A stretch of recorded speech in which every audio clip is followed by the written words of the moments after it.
బ్రతుకు హారతిగా వెలిగించి వెతల పాత్రలో కరిగించి వెలుగు రేఖలను నిలువున కోస్తావు,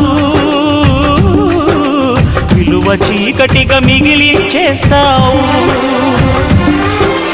నిండు ప్రాణాలు కదిలిపోతుంటే కంటి నీటితో కాల్చేవు, బండరాయిలా నువ్వు ఉంటావు కనుకనే బాధపడలేవు.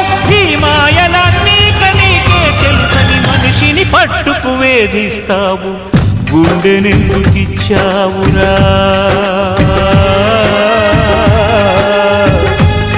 దేవుడా, ఎండమావి చేశావురా దేవుడా. అమృతమంటి ప్రేమను కురిపిస్తావు, మరుని